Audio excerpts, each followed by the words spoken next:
अस्सलाम वालेकुम। वालेकुम अस्सलाम वरहमतुल्लाह। अच्छा मुफ्ती साहब, एक चीज़ जो हर बंदे के जहन में आता है वो यह क्वेश्चन है कि कायबोर के बारे में। कायबोर कन्वेंशनल भी यूज़ करते हैं और इस्लामिक भी यूज़ करते हैं, तो इस्लामिक का इस तरह कोई अलग टूल नहीं है जिससे हम मयार कर सके इसको? बिस्मिल्लाहिर्रहमानिर्रहीम। जी, बुनियादी तौर पर काइबोर एक ऐसा बेंचमार्क है जिसको बैंक्स आपस में डीलिंग के लिए यूज़ करते हैं। यानी कि ऐसा बेंचमार्क जिसमें बैंक्स को आपस में लेन देन या कोई ट्रांजैक्शन करनी हो तो वो इसको बुनियाद बनाते हैं। और इसकी बुनियाद सिर्फ ये है कि जिस तरह पहले पिछले सेशन में भी जिक्र हुआ कि काइबोर एब्रीविएशन है कराची इंटरबैंक ऑफर्ड रेट। ये एक ऐसा रेट है जिसके बेसिस पर मुख्तलिफ बैंक्स आपस में डील कर रहे हैं। और इसकी बेसिस पर जो किसी भी ट्रांजैक्शन की जायज़ नाजायज़ होने का जो बुनियाद होती है वो उसकी जो अंडरलाइंग शराइत हैं या कोई जिस चीज़ पर वो ट्रांजैक्शन की जा रही है उसकी बेसिस पर उस चीज़ के जवाज़ या जवाज़ का हुक्म लगाया जाता है। सिर्फ उस चीज़ का रेट या उसका जो बेंचमार्क है उसकी वजह से हम ये नहीं कह सकते कि ये ट्रांजैक्शन जायज़ है या नाजायज़ है। तो अगर एक ऐसा रेट जिसको कन्वेंशनल बैंक आपस में ट्रांजैक्शन के लिए इस्तेमाल कर रहे हैं, अगर इस्लामिक बैंक भी उसी बेंचमार्क को इस्तेमाल करते हुए अपनी ट्रांजैक्शन करें तो इसमें शरन कोई हर्ज नहीं है। मिसाल के तौर पर किसी भी मार्केट में एक आदमी है जो एक नाजायज़ कारोबार में मुलविस है और उसका जो रेट है, अगर उसी रेट को बुनियाद बनाते हुए कोई और शख्स अपना जायज़ और हलाल काम करना चाहे तो सिर्फ इस बुनियाद पर कि चूँकि इसका रेट और इसकी जो प्राइसिंग है ये वही है जो उस नाजायज़ कारोबार की है, तो इस वजह से इस जायज़ कारोबार को हम नाजायज़ नहीं कह सकते। अगर उसमें कोई और उसकी शराइत में कुछ किसी किस्म की कोई नाजायज़ चीज़ शामिल हो जाए या कोई और मामला किसी और वजह से वो मामला नाजायज़ हो तो वो और बात होगी। सिर्फ इस बुनियाद पर कि इसकी प्राइसिंग और इसका बेंचमार्क वही है जो उस नाजायज़ काम करने वाले कारोबार का है, इस वजह से सिर्फ हम उसको जायज़ करार हलाल कारोबार को हम नाजायज़ नहीं कह सकते।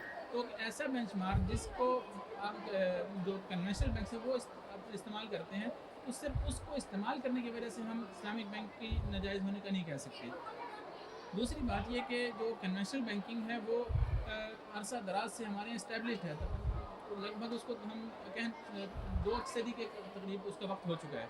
तो वो एक इस्टेब्लिश निज़ाम है। पाकिस्तान में अगर देखा जाए तो इस्लामिक बैंकिंग का जो वॉल्यूम है वो लगभग 25 से 30% के अराउंड है। तो एक तरफ अगर हम देखें तो वो 70-75% जो कन्वेंशनल बैंकिंग है उनका वॉल्यूम ज़्यादा है। तो इस्लामिक बैंक अगर अपना कोई अलग से बेंचमार्क ले भी आए तो वो चूँकि मार्केट में वॉल्यूम कन्वेंशनल बैंकिंग का ज़्यादा है तो ये बैंक चल नहीं पाएगा।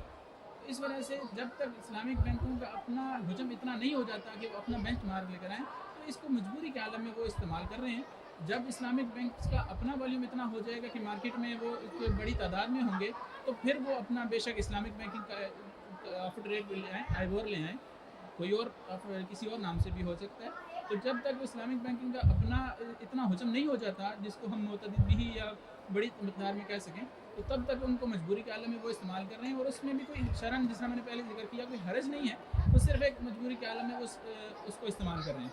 तो जैसे ही इस्लामिक बैंक को हम इंशाल्लाह जितनी स्टेट बैंक की जो ये मुख्तलिफ जो इनके सेशन वगैरह हो रहे हैं लोगों की सेमिनार, इनका बुनियादी मकसद यही है कि आम पब्लिक को और तमाम लोगों को जितने भी इसके तबक़ात ज़िंदगी हैं सबको इसकी तरफ राग़िब किया जाए और इस्लामिक बैंकिंग को बढ़ावा दिया जाए।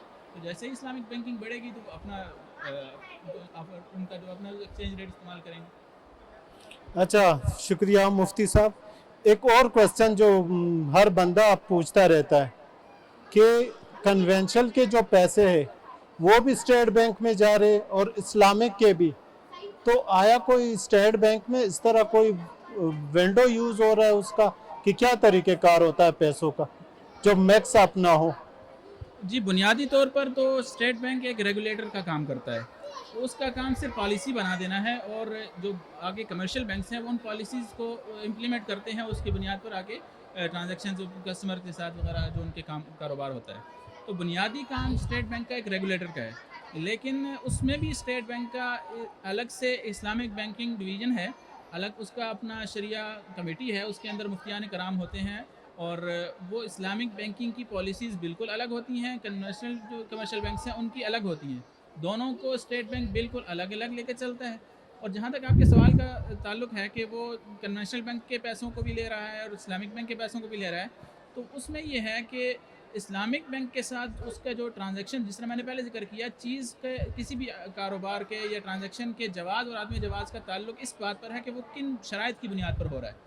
تو اگر اسلامک بینک اور اسٹیٹ بینک کے ہم جو ٹرانزیکشنز کو دیکھا جائے تو اس کو دیکھیں تو وہ بالکل عین شریعہ کے مطابق شریعہ کمپلائنٹ ٹرانزیکشن کی بنیاد پر ہو رہے ہیں. اور جو کنونشنل بینک ہیں تو وہ تو ظاہری بات ہے وہ سود کی بنیاد پر ہے. لیکن اسلامک بینک کے ساتھ اسٹیٹ بینک کا جو تعلق ہوتا ہے وہ ان کی بھی جو شرائط ہوتی ہیں وہ بھی شریعہ بورڈ، جو اسٹیٹ بینک کی شریعہ کمیٹی ہے اور جو بھی کمرشل بینک ہوتا ہے اس کا بھی شریعہ بورڈ کے جو اپروو پالیسیز ہیں ان کی بنیاد پر جائز کاروبار کی بنیاد پر ہی دیا جاتا ہے.